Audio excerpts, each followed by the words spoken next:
আসসালামু আলাইকুম। আজকে এই ভিডিওতে কথা বলবো ব্রিটেনে ম্যারিড কাপল এবং আনম্যারিড কাপলের মধ্যে সম্পত্তি সংক্রান্ত বিষয়ে কি বা ট্যাক্স সংক্রান্ত বিষয়ে কী ধরনের সুবিধা রয়েছে। এই ক্ষেত্রে মুসলিম ম্যারিজটাকেও যেহেতু যুক্তরাজ্য এখানে স্বীকৃতি দেয় না, সেজন্য ব্রিটেন স্বীকৃতি দেয় না, সেজন্য তাদেরকেও আনম্যারিড কাপল হিসাবে যে সম্পত্তির যে বিষয়গুলা বা কোহেবিট হিসেবে সেই সুবিধা পেতে পারে। সুতরাং এখানে ব্রিটেনে অফিসিয়াল রেকর্ড অনুযায়ী এই বর্তমানে মানে 2021 সালের পরিসংখ্যান অনুযায়ী 3.6 মিলিয়ন কোহেবিটিং কাপল রয়েছে, অর্থাৎ 3.6 মিলিয়ন এই কাপল যারা বিয়ে করে নাই কিন্তু একসঙ্গে থাকতেছে, এটা আছে 3.6 মিলিয়ন, যেটা 1996 সালে ছিল 1.5 মিলিয়ন মানুষ।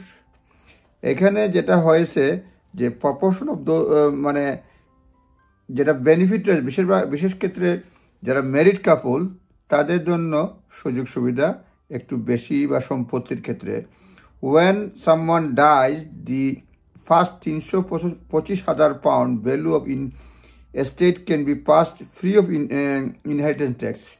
যদি কেউ মারা যায় ইনহেরিটেন্স ট্যাক্সে 325,000-এ কোনো ধরনের ট্যাক্স বসে না, এবং ফার্দার 175,000-এ যদি এই অ্যালাউন্স রয়েছে সেটা if a family home is pass to a children ও গ্র্যান্ড চিলড্রেন, সেইখানে 500,000-এর মতো মাপ রয়েছে। হাজব্যান্ড ওয়াইফ মিলে that means a couple get joint tax free allowance of 1 million pound. হ্যাঁ, এটা ট্যাক্স ফ্রি অ্যালাউন্স পায়। An unmarried individual who inherited asset from deceased partner does not get this benefit. Unmarried individual থাকলে asset ট্রান্সফারের ক্ষেত্রে inherit asset from ডিসিজ partner এটা কোনো সুবিধা পায় না। হ্যাঁ, ইনহেরিটেন্স ট্যাক্সে আনম্যারিড পার্টনারে কোনো সুবিধা পায় না। আমাদের সোজা কথা, ব্রিটিশ আইনে ম্যারিড কাপলদের জন্যই সুবিধাটা বেশি। আর এমনিতে লেখছে যে যদি আনম্যারিড কাপল হয় সেই ক্ষেত্রে তাদেরকে inheritance tax to pay up to 40% tax on inheritance অর্থ, যেগুলো অর্থ 325,000 পাউন্ডের বেশি, সেক্ষেত্রে 40%-এরও বেশি হারে ট্যাক্স দিতে হয়। ম্যারিজ কাপলের আরেকটা সুবিধা হচ্ছে, এটা নিয়ে আরেকটা ভিডিও আমি দেওয়ার চেষ্টা করব, ম্যারেজ ট্যাক্স অ্যালাউন্স, হ্যাঁ, বা ম্যারেজ অ্যালাউন্স। সেটা হচ্ছে advantage of marriage child that you can share your 12,570 pound personal tax অ্যালাউন্সটা ইনকাম, মানে এটা তো ট্যাক্স ফ্রি সকলের জন্যই। 12,000 বর্তমানে 12,570 pound tax free allowance if neither you or nor your spouse is higher income. যদি আপনি হাজব্যান্ড ওয়াইফের দুজনের মধ্যে কেউ যদি হায়ার রেট ট্যাক্স পেয়ার না হয়, তাহলে এই যদি না হয় অ্যালাউন্সটা রিডিউস হয়। Bill of higher earning partner মানে 1,260 পাউন্ড পরিমাণ অ্যালাউন্স ট্রান্সফার করা যায়। এতে দেখা যায় তারা বছরে ট্যাক্সে সেভিং করে 252 পাউন্ড এই ইয়ার ট্যাক্স অনুযায়ী তারা সেভ করে। মোট কথা ম্যারেজ ট্যাক্স অ্যালাউন্সটা তারা ইউজ করতে পারে। এগুলি অনেক আলাদা শর্ত রয়েছে, আমি জাস্ট বললাম যে ম্যারিড কাপল যদি হয়, ইনকাম হায়ার রেটের যদি ইনকামের মধ্যে না থাকে, একজনের ইনকাম যদি মানে এর মধ্যে হায়ার ইনকামের যিনি রয়েছেন তিনি স্পাউস হু আর্নস লেস দেন, যিনি 12,570 পাউন্ডের নিচে ইনকাম করেন, personal allowance can give up to 1,260 pound. এটা অ্যালাউন্স ট্রান্সফার করতে পারে পার্টনারের কাছে, এবং এতে 252 পাউন্ড ইনকাম বছরে হয় ইন ট্যাক্স। আমি যদি ইংলিশে বলি তার সুবিধা হবে, spouse who earns less than 12,570 personal allowance can give up to 1,260 of that allowance to their partner, saving them up to 252 pound a year। সুতরাং এটা নিয়ে আর একটা ভিডিও আমি ব্যাখ্যা করার চেষ্টা করব। এরপর আনম্যারিড কাপলের একটা সুবিধা আছে, এখানে বলছে যে benefit to the being unmarried to, মানে there are some benefit যেগুলো আছে, particularly if you plan to build a property empire and you trust the person with whom you cohabit, This is because there is no capital gain tax to pay when you sell your main home. Capital gain tax is charged on the profit made from certain asset. Capital gain tax ta charge kora hoy certain asset including second home, but your main home is not liable for tax. Main home is not liable for tax. An unmarried couple could have a main property each.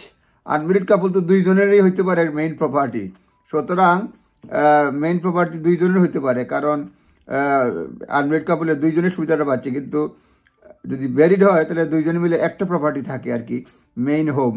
Unmarried couple could have main property each and not pay capital gain tax which can be charge up to 24%, এবং এটা charge করা হয় 24% পর্যন্ত on either when sold. This is not true for married couple because they are treated as one unit.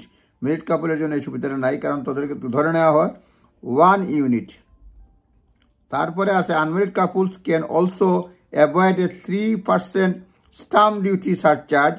এটা হচ্ছে unmarried কাপলের জন্য যে সুবিধাটা বলছে। আগে তো ম্যারিড কাপলের বলছিলাম, আনমেরিড কাপলের জন্য সুবিধাটা হচ্ছে unmarried couple can also avoid a 3% stamp duty surcharge that applies if an individual or married couple buys more than one home. Married couple যদি একের চেয়ে অধিক বাড়ি কেনে সেটা দিতে হয়, আনমেরিড কাপলের ক্ষেত্রে এই 3% স্টাম্প ডিউটি সারচার্জ দিতে হয় না। The surcharge is on top of 5 to 12% stamp duty that can apply on property purchase costing more than 250,000. এই সারচার্জ যেটা, এটা 3% যেটা 12 থেকে 5 মানে 5 থেকে 12% স্টাম্প ডিউটির উপরে, that can apply on property purchase costing more than 250,000। সুতরাং আমি এগুলি জাস্ট একটা গাইডেন্স দিচ্ছি, দয়া করে অবশ্যই আপনার নিজস্ব লয়ারের পরামর্শ নেবেন, নেওয়ার পরে আপনারা এটা কার্যকর করবেন, আর না হলে আমাকে মানে বলতে পারবেন না, কারণ আমি এটা শুধুমাত্র গাইডেন্স আকারে আপনাদেরকে শেয়ার করতেছি। কারণ যখন করতে যাবেন তখন হয়তো আপনাদের মনে আসতে পারে এই স্টাম্প ডিউটির সুবিধাটা আমরা নিতে পারি কিনা, তখন আপনি আপনার লয়ারকে জিজ্ঞাসা করবেন। তারপরে হচ্ছে if you want to buy multiple properties and have no plan to get married, you could gift your main home to your partner, allowing you to buy another without surcharge applying. সুতরাং আপনি যদি multiple property কিনতে চান, আপনি যদি বিয়ে নাও করতে চান, ঠিক সেক্ষেত্রেও আপনি could gift your main home, একজনকে গিফট করতে পারেন, এবং এইভাবে সেই ক্ষেত্রে আপনার মানে সারচার্জটা দিতে হবে না, এবং সেই ক্ষেত্রে আপনি কয়েকবার এটা করতে পারবেন আইনগতভাবেই। যাই হোক, আপনাদেরকে যেটা বললাম যে এই হচ্ছে ম্যারিড কাপল এবং আনম্যারিড কাপলের সম্পত্তি বা ট্যাক্স সংক্রান্ত সুবিধা, আরও অনেকগুলো রয়েছে নিশ্চয়। সুতরাং আপনারা নিজ দায়িত্বে দেখে নেবেন। ভালো থাকবেন, কথা হবে। আসসালামু আলাইকুম।